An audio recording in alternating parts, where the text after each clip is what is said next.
أشهد أن لا إله إلا الله وحده لا شريك له وأشهد أن محمدا عبده ورسوله أما بعد فأعوذ بالله من الشيطان الرجيم بسم الله الرحمن الرحيم الحمد لله رب العالمين الرحمن الرحيم مالك يوم الدين إياك نعبد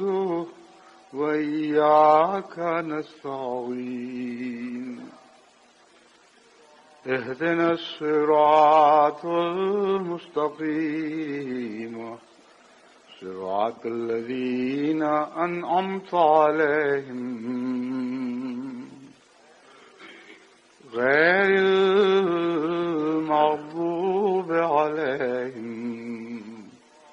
ولا الضالين.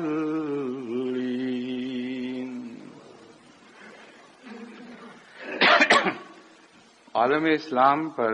جو حالات آج کل گزر رہے ہیں وہ ہر احمدی کے لیے بہت ہی زیادہ باعث فکر ہیں اور پریشانیاں کم ہونے کی بجائے سر دست بڑھ رہی ہیں. جیسا کہ میں نے پہلے بھی احباب جماعت کو بار بار دعا کی طرف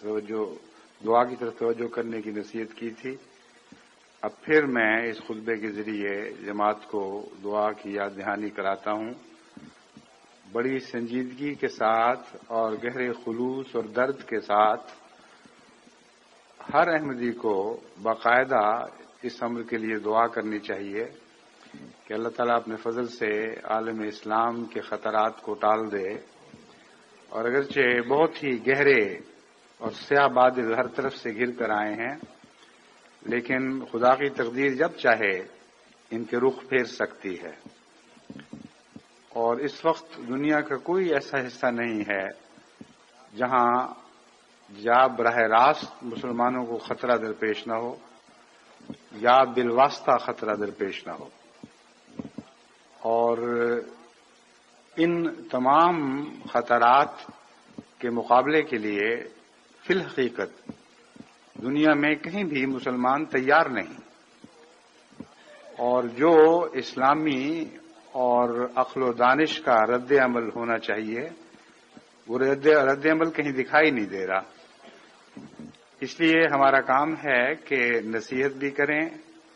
سمجھانے کی بھی کوشش کریں، خواہ کوئی ہماری آواز سنے یا نہ سنے. ہمارا فرض ہے کہ اس وقت جو بھی نصیحت کا حق ہے وہ ضرور ادا کریں، لیکن محض نصیحت پر بنا نہیں کرنی، کیونکہ نصیحت ان کانوں پر پڑے جو سننے کے لیے آمادہ نہ ہوں، حالات ان آنکھوں کو دکھائے جائیں جو دیکھنے کے لیے تیار نہ ہوں، اور بات ان دلوں تک پہنچانے کی کوشش کی جائے جن کے اوپر ضد کی مہریں لگی ہوں. تو جو بھی انسان کرنا چاہے اس کا نیک نتیجہ نہیں نکل سکتا. اس لیے دعائیں بہت ضروری ہیں.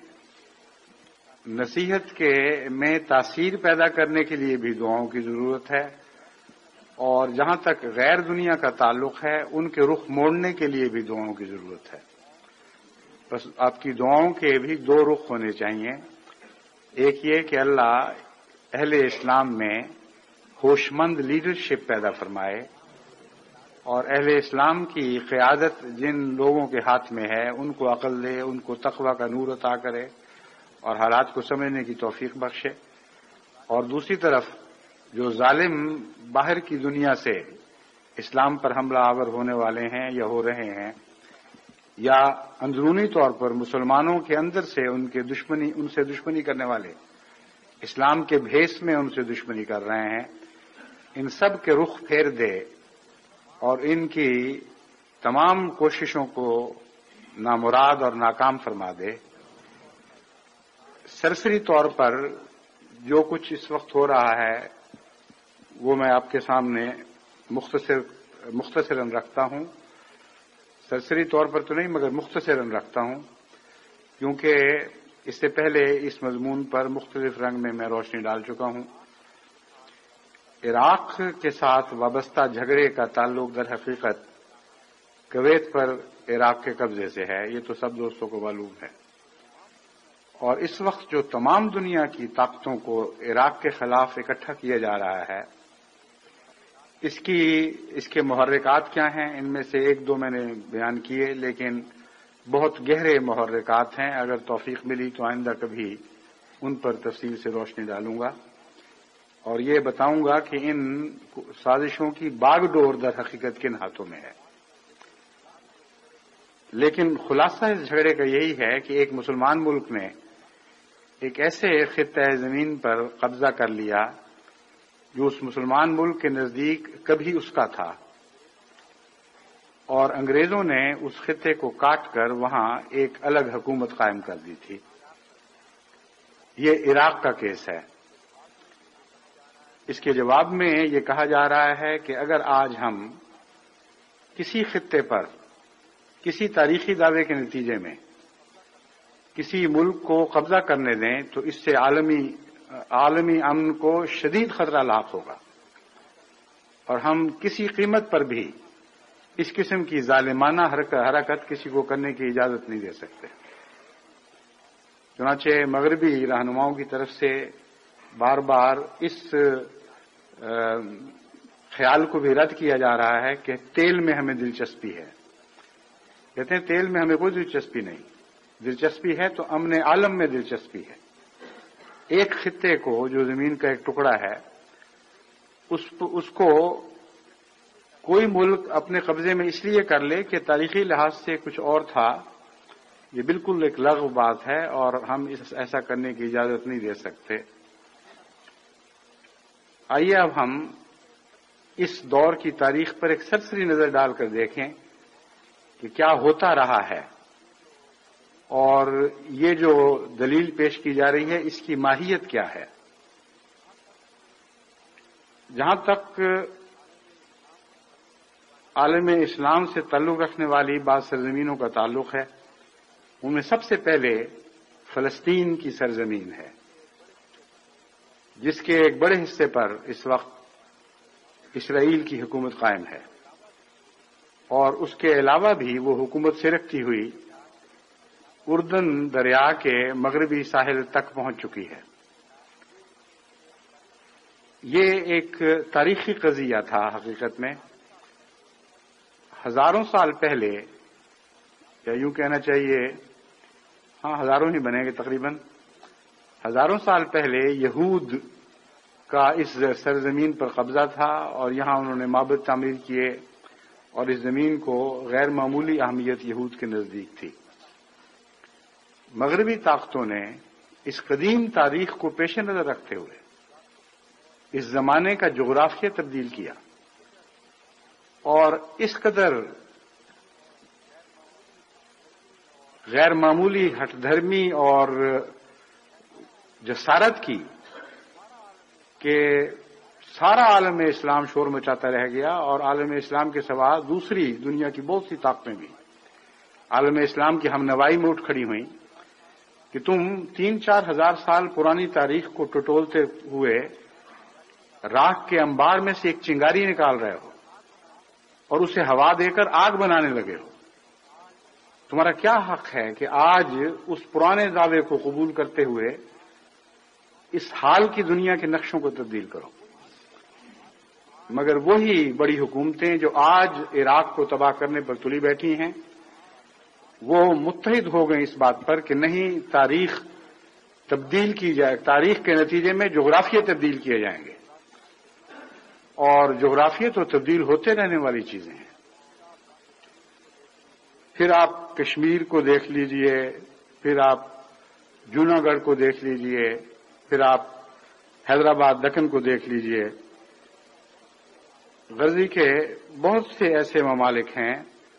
جو آج بھی اس بات کے گواہ ہیں کہ اس دور میں جس میں سے ہم گزر رہے ہیں، تاریخ کے حوالے سے یا بغیر کسی حوالے کے جغرافیہ تبدیل کیے گئے، اور عالم اسلام کو اور تمام دنیا کی سیاست کو کوئی خطرہ درپیش نہیں ہوا، اور سیاسی تقسیمیں دنیا میں جتنی بھی ہیں انہوں نے ان تبدیلیوں کے نتیجے میں کوئی واویلا نہیں کیا اور کوئی کوشش نہیں کی گئی کہ سب دنیا مل کر اس تبدیل ہوتے ہوئے جغرافیے کو پھر پہلی شکل پر بحال کر دے۔ صرف یہی نہیں بلکہ ہم جب افریقہ کی تاریخ پر نظر ڈالتے ہیں تو اور بھی زیادہ حیرت انگیز اور بھیانک شکل دکھائی دیتی ہے۔ ایک رسالہ دا پلین ٹروتھ یہاں سے شائع ہوتا ہے، اس کے ایک صفحے میں سے چند اقتباسات میں آپ کے سامنے رکھتا ہوں تاکہ آپ کو علم ہو کہ دنیا کی جغرافیہ تبدیل کرنے کا حق کن کو ہے اور کن کو نہیں ہے۔ یہ لکھتا ہے ان نومبر 1884 representatives of 13 European nations and the United States met in Berlin. Having portioned out Africa among themselves,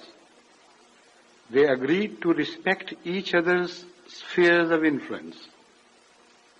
Soon only Ethiopia and Liberia remained independent nations, but no more. In actuality, the division of Africa was done with mainly European interests in mind.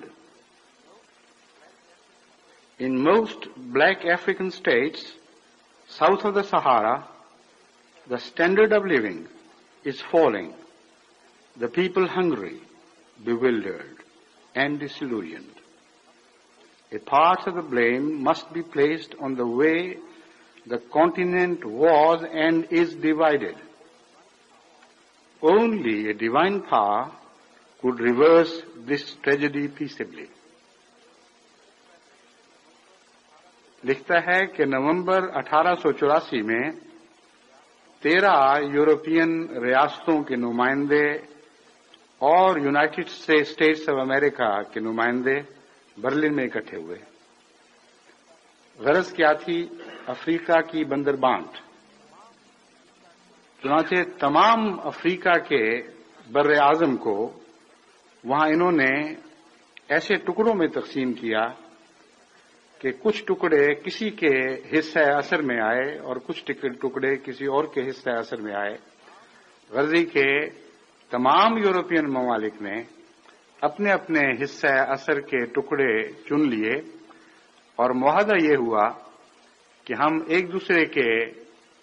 حصہ اثر کے ٹکڑوں میں دخل نہیں دیں گے۔ فی الحقیقت یہ تقسیم تمام تر یورپین ریاستوں کے مفاد میں کی گئی تھی۔ اس کی تفاصیل اس مضمون میں بھی بیان ہوئی ہیں اور تاریخ میں ویسے ہی یہ مضمون پوری چھان بین کے ساتھ ہمیں تالیف ہوا ملتا ہے۔ خلاصہ یہ ہے کہ ان تقسیمات میں ہرگز کسی افریقن قوم یا کسی افریقن ملک کے مفاد کو ملحوظ نہیں رکھا گیا، اور قوموں کو نہ قومیت کی بنا پر تقسیم کیا گیا، نہ لسانی یکجہتی کی بنا پر تقسیم کیا گیا، نہ دیگر مفادات کو دیکھا گیا، نہ اقتصادی مفادات کو دیکھا گیا، نہ یہ دیکھا گیا کہ کہاں قدرتی دولتیں یعنی معدنیات موجود ہیں اور کہاں نہیں، اور نہ یہ دیکھا گیا کہ ریاستیں بہت چھوٹی ہو جائیں گی اور اقتصادی لحاظ سے آزادی کے ساتھ چلنے کی اہل بھی رہیں گی یا نہیں، نہ یہ دیکھا گیا کہ ریاستیں اتنی بڑی ہو جائیں گی کہ ان کے نتیجے میں دیگر ریاستوں کے حقوق خطرے میں پڑ جائیں گے اور ان کے مفادات کو خطرہ لاحق ہو جائے گا۔ یہ وہ خلاصہ ہے جو ہمیں تاریخ میں بھی ملتا ہے اور اس مضمون میں بڑی عمدگی کے ساتھ بیان کیا گیا ہے، اور اس کے نتیجے میں جو غیر معمولی تکالیف افریقہ کے باشندوں کو اٹھانی پڑی اور اب بھی اٹھائے چلے جا رہے ہیں، اس کی تفصیل بھی آپ کو تاریخ میں ملتی ہے اور اس مضمون میں بھی مختصراً ذکر ہے۔ خلاصہ کلام یہی ہے کہ سارے افریقہ کے بر اعظم کو چھوٹے چھوٹے ٹکڑوں میں یا بعض بڑے ٹکڑوں میں اس نیت سے بانٹ دیا گیا کہ اس خطہ زمین کے تمام تر مفادات اہل مغرب کو حاصل ہوں اور حاصل ہوتے رہیں۔ اب آزادی کے بعد جو افریقہ کے اکثر مسائل درپیش ہیں، افریقہ کو جو اکثر مسائل درپیش ہیں، وہ اسی غلط تقسیم کے نتیجے میں ہیں، کیونکہ قومی یکجہتی کا تصور ابھرنے کے ساتھ لسانی اشتراک کے خیالات بھی ابھرتے ہیں، اور جغرافیے کی حدود اور انسان پاتا ہے اور قومی یکجہتی اور لسانی اشتراک کی حدود اور طرح دیکھتا ہے۔ پھر تاریخی طور پر افریقہ کی قوموں کی ایک دوسرے سے دشمنیاں ہیں، مثلا لائبیریا میں بعض قوموں کی بعض دوسری قوموں سے دشمنیاں ہیں، لیکن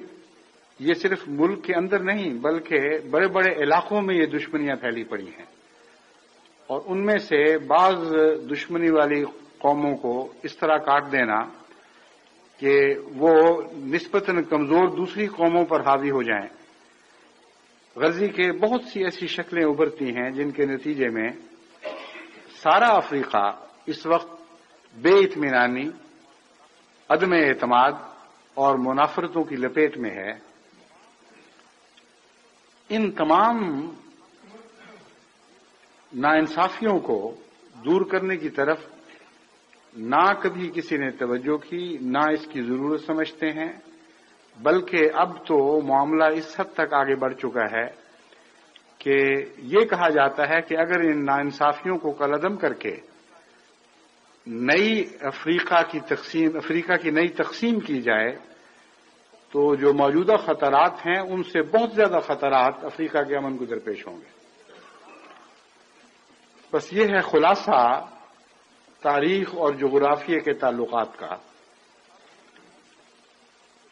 اب جب ہم کویت پر عراق کے قبضے کی طرف واپس آتے ہیں تو اس ساری صورتحال کا یہ تجزیہ میرے سامنے آیا ہے کہ اگر کوئی غیر مسلم ملک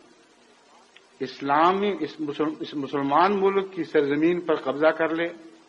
اور جغرافیہ تبدیل کر دے تو دنیا کے امن کو کوئی خطرہ لاحق نہیں ہوگا۔ اگر کوئی مغربی طاقت یا سب طاقتیں مل کر ایک وسیع بر اعظم کے جغرافیے کو بھی تبدیل کر دیں اور تہس نہس کر دیں اور ایسی ظالمانہ تقسیم کریں کہ ہمیشہ کے لیے وہ ایک آتش فشاں مادے کی طرح پھٹنے کے لیے تیار بر اعظم بن جائے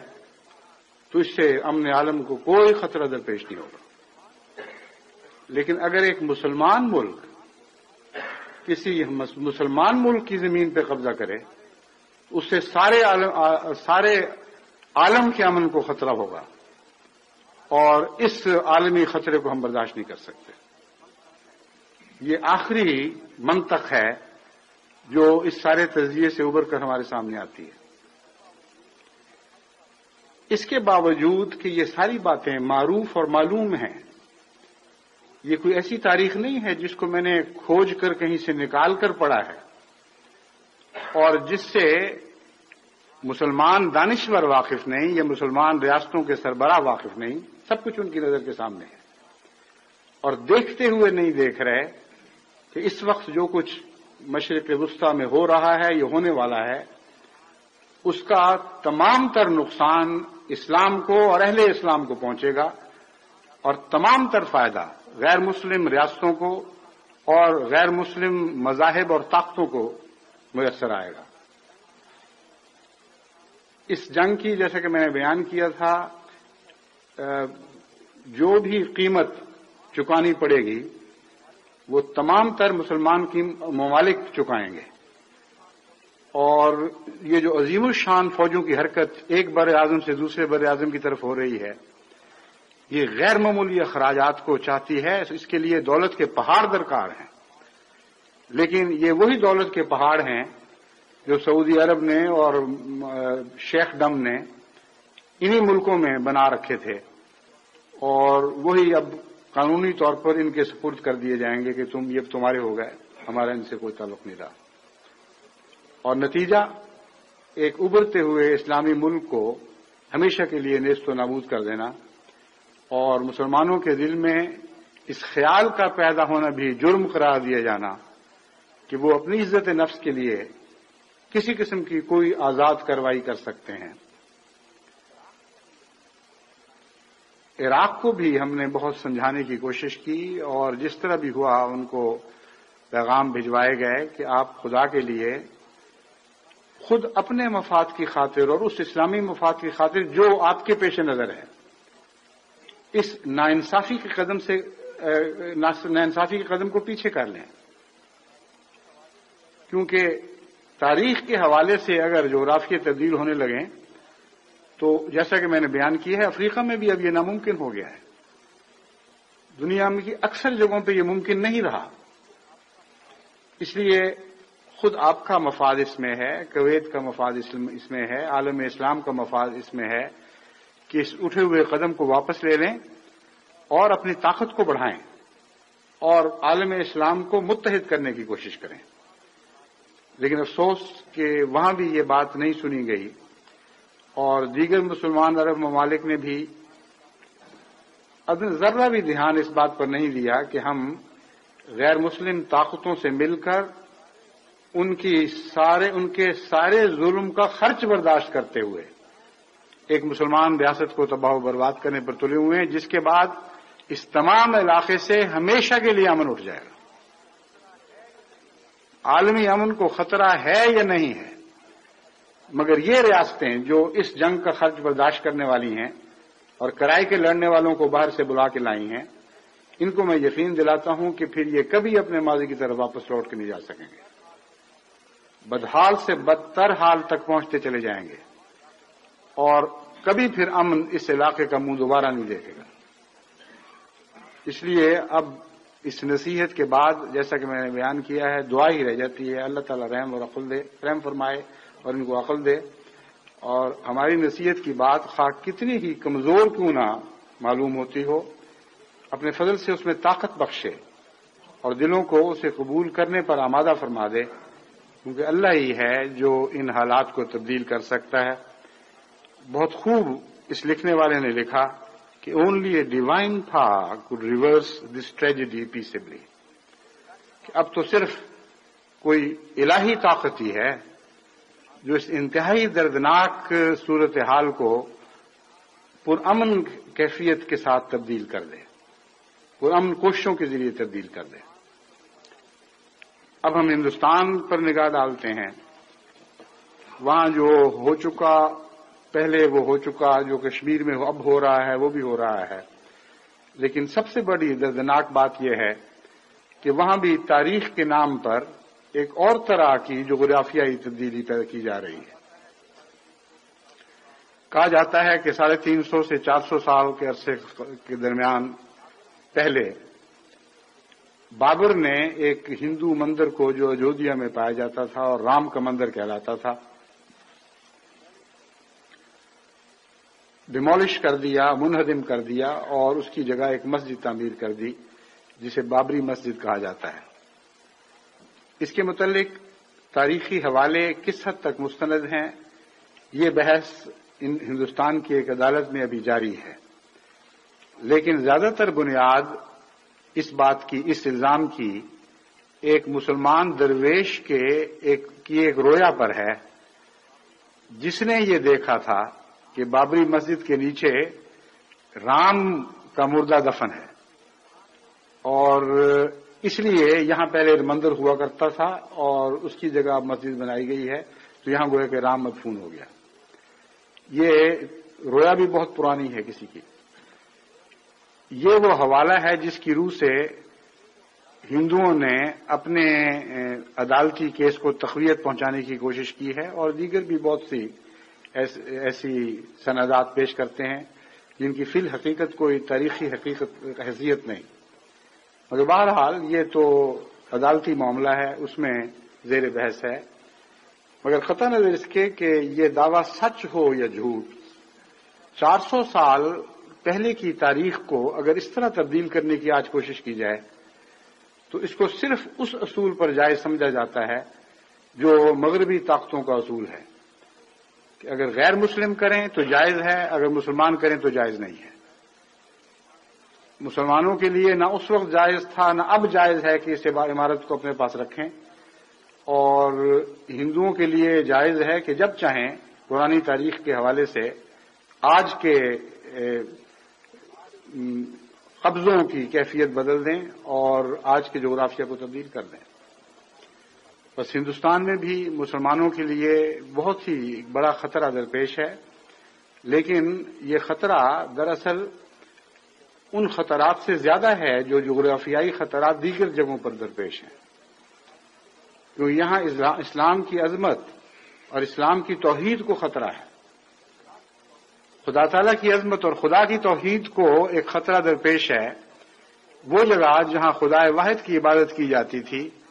وہاں اب بے حقیقت اور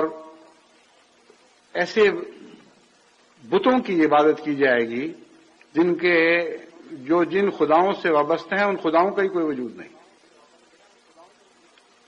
بس ایک خدا واحد کی عبادت گاہ کو جو توحید کی علم بردار ہو بت خانوں میں تبدیل کرنا، یہ محض ایک چھوٹا سا حادثہ نہیں بلکہ تمام اسلام کی بنیاد پر حملہ ہے، اور اس کا جو اثر ہے وہ ہندوستان پر بہت دور تک پھیلے گا، اور اس کے نتیجے میں مسلمانوں کا امن ظاہری طور پر بھی ہندوستان سے اٹھ جائے گا اور بہت ہی خوفناک فسادات کا ایک ایسا سلسلہ شروع ہوگا جس کو روکا نہیں جا سکے گا۔ بہرحال یہ ایک بہت ہی غیر معمولی جذباتی اور اعتقادی اہمیت کا معاملہ ہے جسے عالم اسلام کو سمجھنا چاہیے، لیکن اس کے ساتھ ہی جو رد عمل اس کے نتیجے میں پیدا ہونا چاہیے وہ اسلامی رد عمل ہونا چاہیے۔ مجھے افسوس ہے کہ یہاں بھی ویسی ہی صورتحال ہے جیسا کہ عراق سے تعلق رکھنے والے مسائل کی ہے۔ ایک طرف ہم بنگلہ دیش پر نظر ڈالتے ہیں کہ اس غصے میں کہ بعض ہندوؤں نے، یا یوں کہنا چاہیے کہ لاکھوں ہندوؤں نے بابری مسجد پر حملے کی کوشش کی اور بعض اس میں داخل بھی ہو گئے، اور پہلے سے نصب شدہ بت کی وہاں عبادت بھی کی گئی۔ انہوں نے بہت سے مندر جلا ڈالے اور منہدم کر دیے، اور بہت سے ہندوؤں کی املاک لوٹ لی اور ان کا قتل و غارت کیا۔ کیا یہ اسلامی رد عمل ہے؟ یقیناً نہیں۔ ناممکن ہے کہ اسلامی تعلیم کی روح سے اس رد عمل کو جائز قرار دیا جائے۔ اسلام تمام دنیا کے مذاہب کی عظمت اور ان کی حرمت کی حفاظت کرتا ہے۔ عظمت کی حفاظت ان معنوں میں نہیں کہ ان کے سامنے اعتقادی لحاظ سے سر جھکانے کی تعلیم دیتا ہے، بلکہ اس لحاظ سے کہ جو ان مذاہب کو عظیم سمجھتے ہیں ان کو قانونی تحفظات مہیا کرنے کی تلقین کرتا ہے کہ وہ جس طرح چاہیں، چاہے باطل کو بھی عظیم سمجھیں، وہ جس کو عظیم سمجھنا چاہتے ہیں عظیم سمجھتے رہیں۔ بس جہاں تک ان کے دلوں کا اور ان کے دلوں کے احترام کا تعلق ہے، ان کی حفاظت کرنا دراصل ان مذاہب کی عظمت کی حفاظت کرنا ہے، اور حرمت کی حفاظت اس طرح کرتا ہے کہ مسلمان کو اجازت نہیں کہ وہ دوسروں کے عبادت خانوں کو منہدم کرے اور ان کی جگہ خواہ مسجد بنائے یا کچھ اور تعمیر کر دے۔ یہ جو ہندوستان میں جو کچھ ہو رہا ہے یہ دراصل پاکستان میں ہونے والے چند واقعات کا رد عمل ہے۔ جس طرح ہندوستان میں ہونے والے واقعات کا ایک رد عمل مشرقی بنگال میں یا یوں کہنا چاہیے کہ بنگلہ دیش میں ظاہر ہوا اور سندھ کے بعض علاقوں میں ظاہر ہوا، اسی طرح ظلم کے رد عمل دوسری جگہ ہوتے رہتے ہیں، اور جو ہندوستان میں جو کچھ ہو رہا ہے اس میں یہ حوالہ دیا جا رہا ہے کہ پاکستان میں بھی تو یہی کچھ ہوتا ہے۔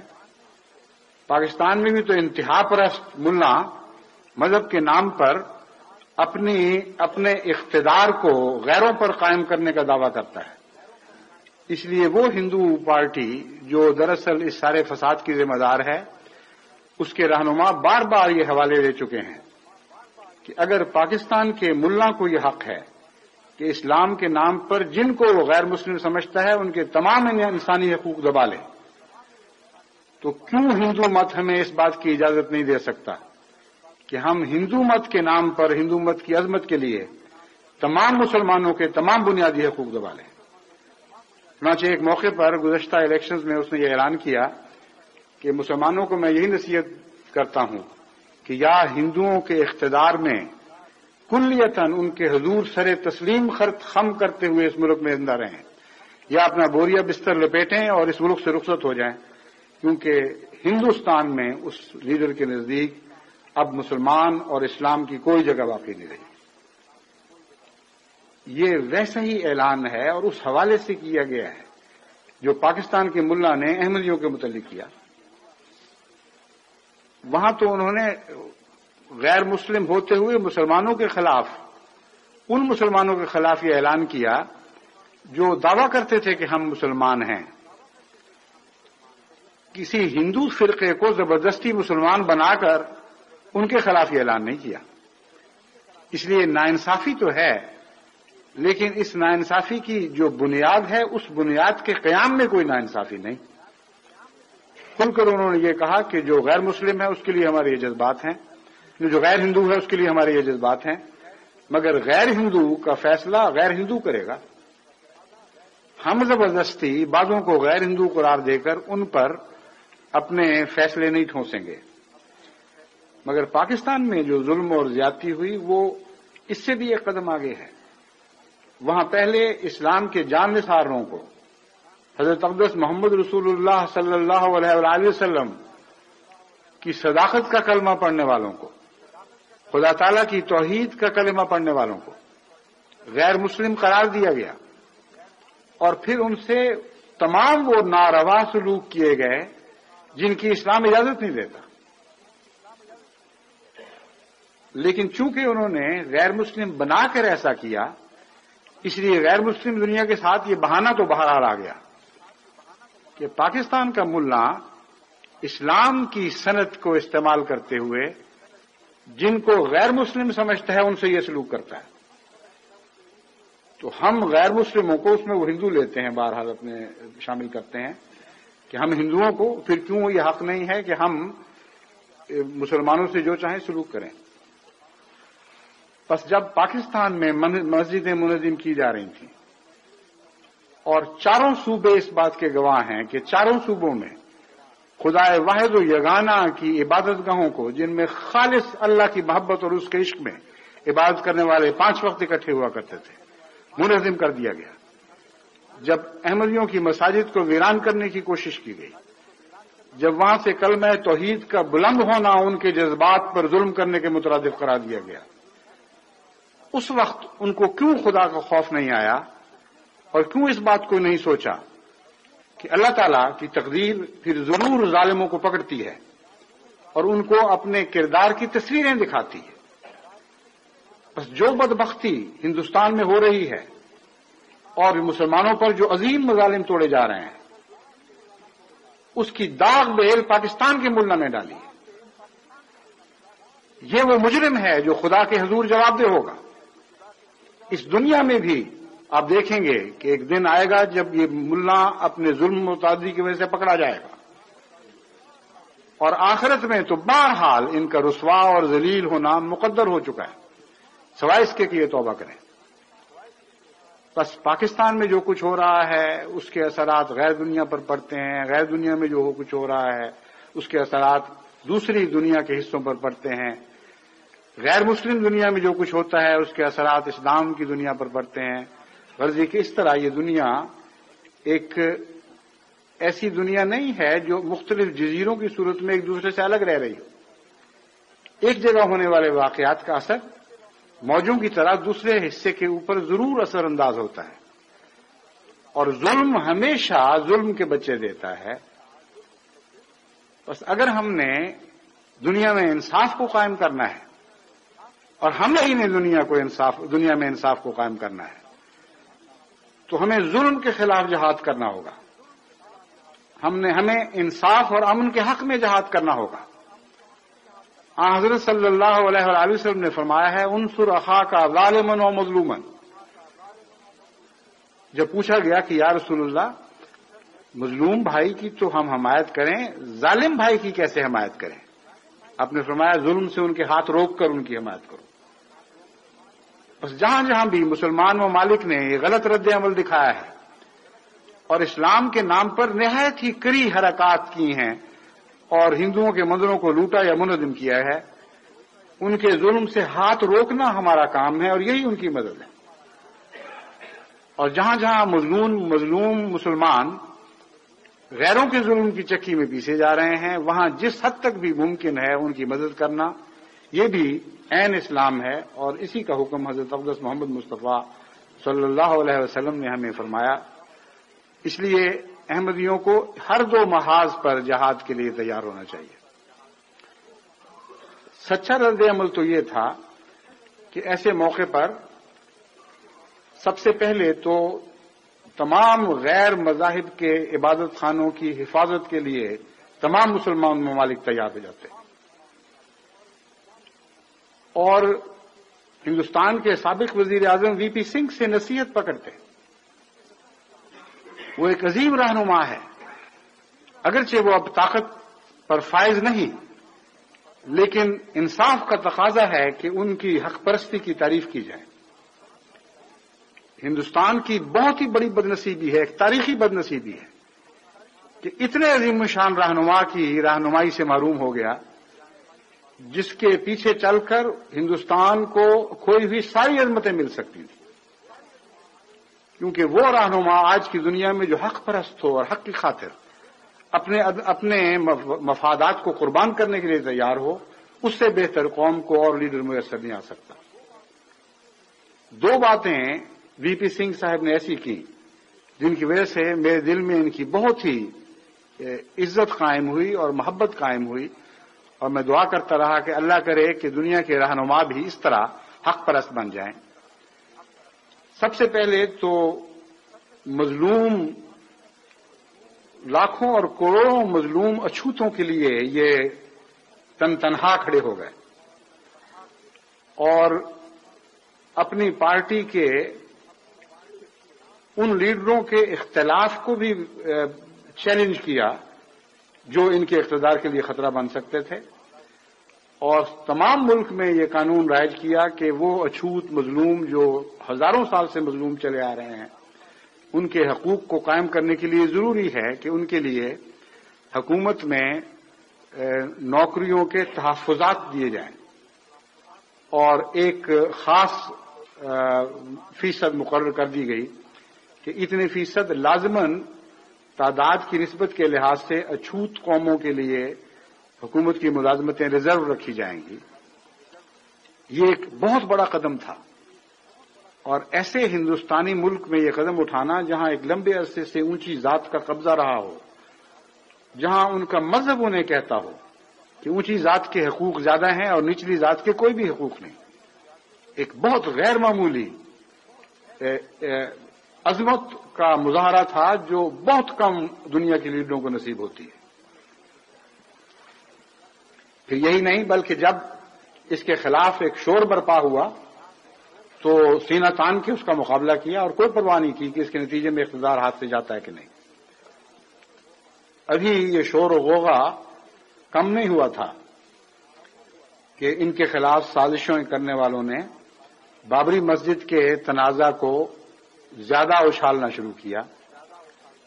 اور لاکھوں کروڑوں ہندو اس بات کے لیے تیار ہو گئے کہ وہ بابری مسجد کی طرف کوچ کریں گے اور اس کی اینٹ سے اینٹ بجا دیں گے، اور وہاں وہ پرانا تاریخی لحاظ سے موجود یا غیر موجود جو بھی شکل تھی، رام کے مندر کو دوبارہ تعمیر کریں گے۔ اتنے بڑے چیلنج کا مقابلہ کرنا اور ہندو فوج کی اکثریت کو اس بات پر آمادہ کرنا کہ اگر تمہارے ہم مذہب بھی جتھا در جتھا یہاں حملہ کرنے کی کوشش کریں تو ان کو گولیوں سے بھون دو، لیکن مسجد کے تقدس کی اور ہندوستان کے قانون کے تقدس کی حفاظت کرو۔ یہ کوئی معمولی بات نہیں ہے۔ بلا شبہ بہت سے ہندو ان کوششوں میں مارے گئے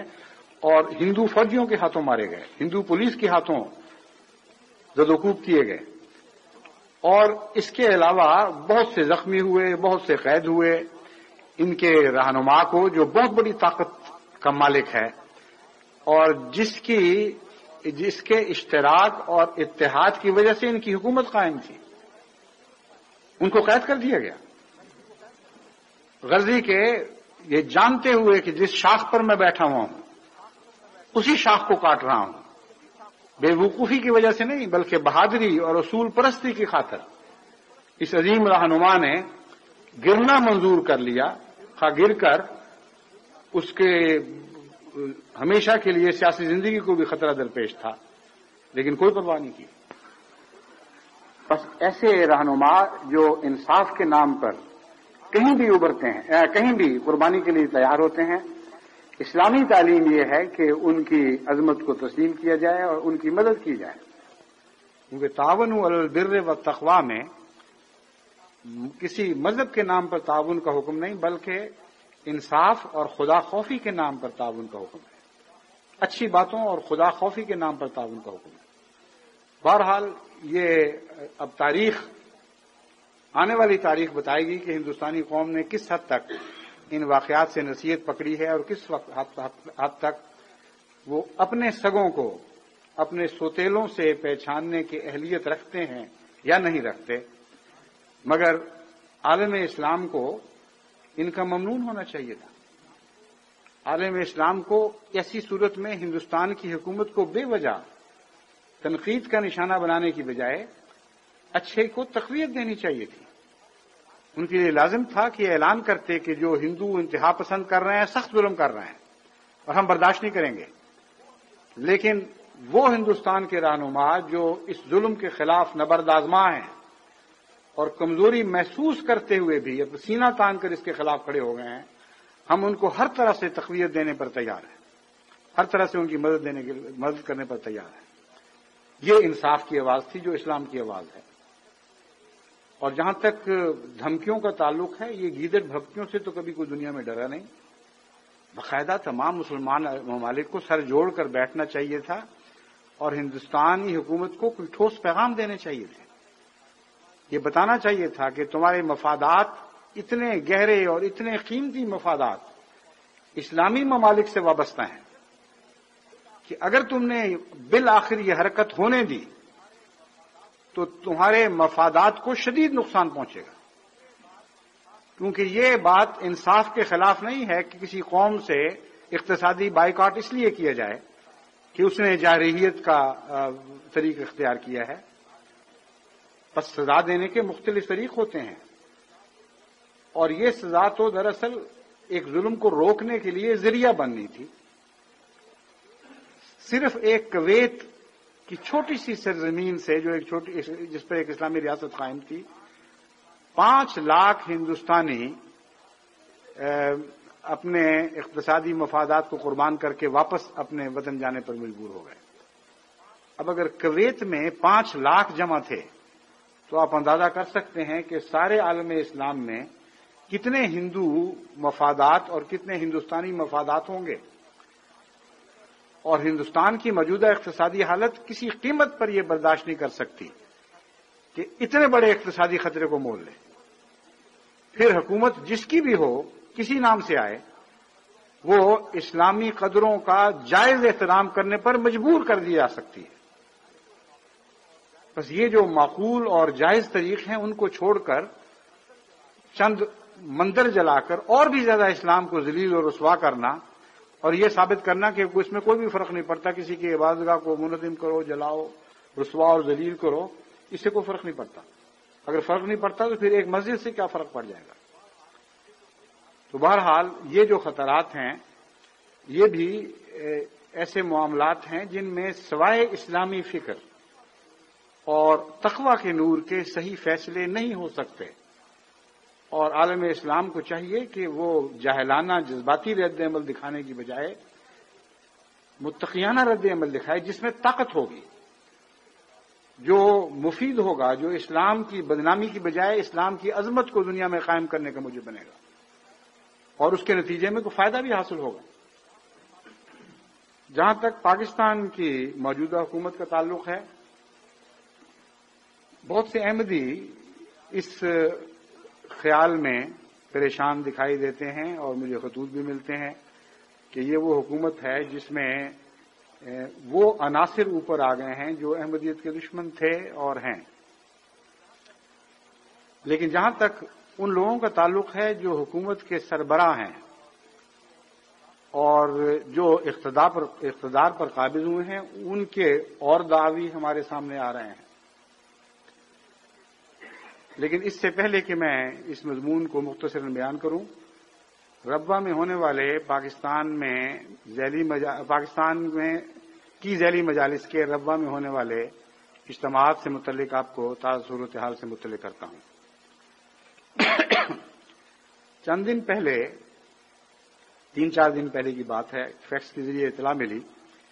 کہ ہمارے ضلع کا ڈپٹی کمشنر وہ غیر معمولی طور پر شریف معلوم ہوتا ہے، کیونکہ اس نے ہماری درخواست پر پہلی دفعہ نہ صرف بغیر کسی تردد کے لجنہ کے اجتماع میں لاؤڈ سپیکر کے استعمال کی اجازت دی، بلکہ خدام العملیہ کے اجتماع میں بھی لاؤڈ سپیکر کے استعمال کی اجازت دے دی، جو عجیب بات تھی اور بظاہر انہونی تھی. اور انصار اللہ کے اجتماع میں بھی لاؤڈ سپیکر کے استعمال کی اجازت دے دی. تو اس لیے ہم فوری طور پر یہ تیاریاں کر رہے ہیں. اس پر مجھے خیال آیا کہ اللہ رحم کرے اس ڈپٹی کمشنر پر، شریف بھی ہے اور سادہ بھی ہے. نہیں جانتا کہ کن حالات میں یہ اجازت دے رہا ہے، مگر بہرحال یہ بھی کہا جا سکتا تھا کہ شریف بھی ہے اور بہادر بھی ہے، اور خدا کرے یہی بات درست ہو. بہرحال انہوں نے اجازت دیتے وقت اس خیال کا بھی اظہار کیا کہ اب اگر کوئی تبدیلی ہو تو میں ذمہ دار نہیں ہوں، جس سے معلوم ہوتا ہے کہ وہ محض سادگی نہیں تھی بلکہ جانتے تھے کہ اس حکم کو تبدیل کروایا جا سکتا ہے. چنانچہ علماء فوری طور پر سیکرٹری وزارت مذہبی امور مرکزیہ سے ملے اور اس نے ان کو تعجب سے کہا کہ ہیں ایک ضلع کے ڈپٹی کمشنر کی یہ جرت کہ احمدیوں کو اپنے اجتماع کے لیے لاؤڈ سپیکر کی اجازت دے دے، یہ تو ہو نہیں سکتا. آپ بھول جائیں اس بات کو، یہ ناممکن ہے. چنانچہ 2 دن بعد ہی جماعت کو تحریری حکم مل گیا کہ ڈپٹی کمشنر صاحب معذرت کے ساتھ اطلاع کرتے ہیں کہ ان کو اپنا پہلا اجازت نامہ منسوخ کرنا پڑ رہا ہے. اور اس کے نتیجے میں پہلے لجنہ کا اجتماع انہوں نے فیصلہ کیا کہ اجتماع منعقد نہ کیا جائے، اور پھر یہ فیصلہ کیا کہ بغیر لاؤڈ سپیکر کے ہی خدام العملیہ کا اجتماع منعقد کیا جائے. مگر آج ہی فیکس ملی ہے کہ دوسرا حکم نامہ یہ ملا ہے کہ صرف لاؤڈ سپیکر کی اجازت ہی منسوخ نہیں کی جاتی بلکہ اجتماع منعقد کرنے کی اجازت ہی منسوخ کی جاتی ہے. اس وجہ سے ربوہ میں بہت ہی بے چینی ہے، تکلیف ہے، اور صاف معلوم ہوتا ہے فیکس کے انداز سے ہی کہ احمدی نوجوان جو مقامی ہیں یا باہر سے آئے ہیں اس وقت بہت کرب کی حالت میں ہیں. ان کو میں سمجھانا چاہتا ہوں، ہمارے لمبے سفر ہیں، یہ اس قسم کے جو واقعات ہو رہے ہیں احمدیت کی تاریخ میں یہ بعض منازل سے تعلق رکھتے ہیں، لیکن ہمارا قیام ان منازل پر نہیں ہے. جو قافلے لمبے سفر پر روانہ ہوتے ہیں انہیں رستے میں مختلف قسم کے ڈاکوؤں، چوروں، چکوں، بھیڑیوں اور دیگر مخلوقات سے خطرات پہنچتے رہتے ہیں اور تکلیف پہنچتی رہتی ہے، لیکن قافلوں کے قدم تو نہیں رک جایا کرتے. ان کے گزرتے ہوئے قدموں کی گرد ان چہروں پر پڑ جاتی ہے جو ان کے خلاف غوغا آرائی کرتے ہیں اور شور مچاتے ہیں اور کچھ کاٹنے کی بھی کوشش کرتے ہیں، اور تاریخ کی اس گرد میں وہ ڈوب کر ہمیشہ کے لیے نظروں سے غائب ہو جاتے ہیں. ہاں، ان مدفون جگہوں کے نشانات باقی رہ جاتے ہیں. تو آپ تو لمبے سفر والی قوم ہیں، ایسے لمبے سفر والی قوم ہیں کہ جن کی آخری منزل قیامت سے ملی ہوئی ہے. حضرت صلی اللہ علیہ وآلہ وسلم نے جب یہ فرمایا کہ مسیح اور قیامت آپس میں ملے ہوئے ہیں، تو مسلمان بیچاروں نے، بعض علماء نے یہ سمجھا کہ اس کا مطلب ہے کہ مسیح کی آتے قیامت آ جائیں. بڑی جہالت والی بات ہے. مراد یہ تھی کہ مسیح کا زمانہ قیامت تک ممتد ہوگا، بیچ میں اور کوئی زمانہ نہیں آئے گا. اسی لیے حضرت اقدس محمد مصطفیٰ صلی اللہ علیہ وسلم نے اپنی مثال بھی قیامت کی ساتھ اسی طرح دی، اور اپنی اور مسیح کی مثال بھی اسی طرح دی کہ ہم دونوں انگلیاں جس طرح جڑی ہوئی ہیں اس طرح اکٹھے ہیں. تو یہ مطلب تو نہیں تھا کہ بیچ میں زمانہ کوئی نہیں آتا. مطلب یہ ہے کہ یہ زمانہ اس وقت تک ممتد ہوگا اور بیچ میں کوئی روک ایسی نہیں جو اس زمانے کو منقطع کر سکے اور پہلے کو دوسرے سے کاٹ سکے. تو جس قوم کے اتنے لمبے سفر ہیں وہ ایسی چھوٹی چھوٹی باتوں پر تکلیف محسوس کرنے لگیں اور دل چھوڑنے لگیں، یہ تو کوئی آپ کو زیب نہیں دیتی بات یہ ہے کہ اس نئی حکومت نے جب اقتدار سنبھالا اور ان کے ہاتھ میں اقتدار کی تلوار آئی تو کئی طرف سے خوف اور خطر کا اظہار کیا گیا، لیکن اس حکومت کے سربراہوں نے یہ اعلان کیا کہ ہم شریف نواز لوگ ہیں، ہم شرافت کو نوازنے والے ہیں اور ہرگز شرفاء کو ہم سے کوئی خطرہ لاحق نہیں. غالباً انہی اعلانات کے اثر میں ایک شریف النفس ڈپٹی کمشنر نے وہ قدم اٹھایا جو اس نے اٹھایا. لیکن دوسری طرف احمدیوں کے کانوں میں ایک اور آواز آ رہی ہے، اور وہ ملانوں کی آواز ہے. وہ کہتے ہیں تم دھوکہ نہ کھانا اس آواز سے، اقتدار کسی کے قبضے میں ہو، ظلم اور تعدی کی تلوار ہمارے ہاتھوں میں ہے، اور ہم جب چاہیں یہ تلوار جس گردن پر چاہیں اس پر گر کر اس کو تن سے جدا کر سکتی ہے. تو تم دیکھو کہ یہ تلوار ہمارے ہاتھوں میں آ گئی ہے. معلوم ہوتا ہے احمدیوں نے اس آواز کو سنا اور اس کی وجہ سے ان کے دلوں پر کئی قسم کے اندیشے قبضہ کر گئے، کئی قسم کے توہمات میں وہ مبتلا ہو گئے، اور اس وقت ایسی ہی کیفیت دکھائی دے رہی ہے. میں ان کو اسی مضمون کی ایک اور بات یاد کرانا چاہتا ہوں جس میں جو کچھ بھی میں نصیحت کر سکتا تھا اس کا بہترین خلاصہ بیان ہو گیا ہے. حضرت اقدس محمد مصطفیٰ صلی اللہ علیہ وآلہ وسلم ایک غزوے کے موقع پر اپنے غلاموں سے بچھڑ کر اکیلے ایک درخت کے سائے میں آرام فرما رہے تھے کہ آپ کی آواز ایک للکار، آپ کی آنکھ ایک للکار سے کھلی، ایک للکار کی آواز سے. ایک دشمن مسلمانوں سے نظر بچا کر آپ تک پہنچا اور آپ ہی کی تلوار اٹھا کر اس نے آپ کے سر پر سونتی اور کہا کہ اے محمد بتا اب تجھے میرے ہاتھوں سے اور میری اس تلوار سے کون بچا سکتا ہے. حضرت اقدس محمد مصطفیٰ صلی اللہ علیہ وآلہ وسلم اسی طرح اطمینان سے لیٹے رہے اور فرمایا میرا خدا. کتنی عظیم بات ہے. تمام دنیا میں قیامت تک مومنوں پر آنے والے ابتلاؤں کا ایک ہی جواب ہے جو حضرت محمد مصطفیٰ صلی اللہ علیہ وسلم نے اس وقت اس ظالم کو دیا، اور ہمیشہ ہر مومن ہر ظالم کو یہی جواب دیتا رہے گا. اور اگر یہ جواب نہیں دے گا تو اس کے بچنے کی کوئی ضمانت دنیا میں نہیں ہے. بس تم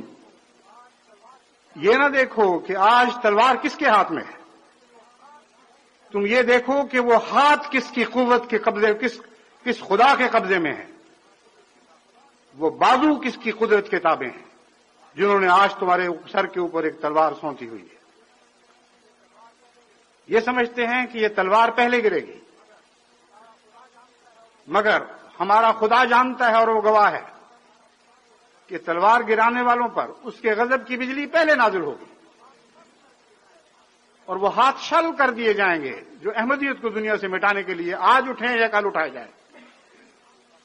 اس تقدیر کو دنیا کی کوئی طاقت تبدیل نہیں کر سکتی۔ گزند پہنچیں گے، تکلیفیں پہنچیں گی، قرآن فرماتا ہے کہ ایسا ہوگا۔ روحانی اور جذباتی طور پر تم کئی قسم کی اذیتیں پاؤ گے، لیکن اگر تم ثابت قدم رہو اور اگر محمد رسول اللہ صلی اللہ علیہ وآلہ وسلم کے اس جواب پر ہمیشہ پوری وفا اور توکل کے ساتھ چمٹے رہو کہ اے تلوار اٹھانے والے دشمن، جس طرح کل میرے خدا نے خدا والوں کو تو تیرے تلوار سے نجات بخشی تھی اور اپنے حفاظت میں رکھا تھا، آج بھی وہی زندہ خدا ہے۔ اسی کی جبروت کی قسم کھا کر ہم کہتے ہیں کہ وہی خدا آج ہمیں تمہارے ظلم و ستم سے بچائے گا۔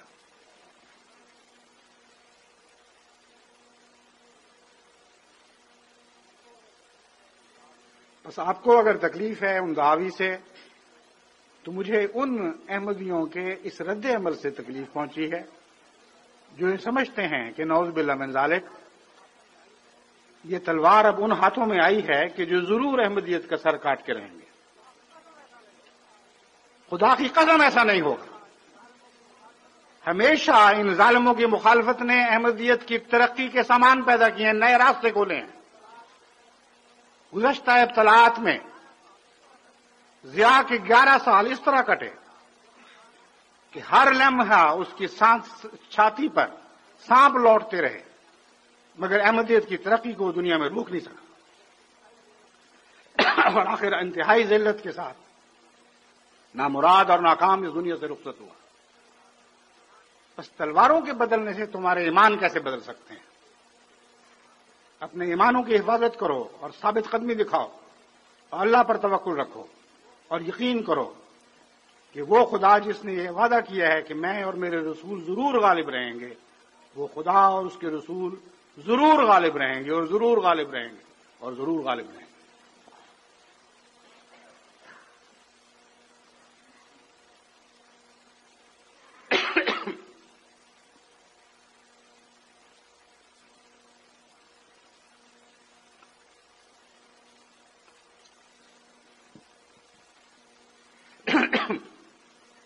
الحمد لله نحمده ونستعينه ونستغفره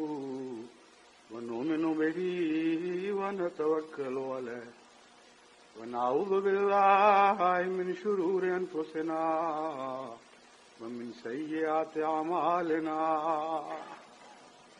من يهده الله فلا مضل له ومن يضلله فلا هادي له ونشهد أن لا إله إلا الله وحده لا شريك له ونشهد أن محمدا عبده ورسوله عباد الله رحمكم الله إن الله يأمر بالعدل والإحسان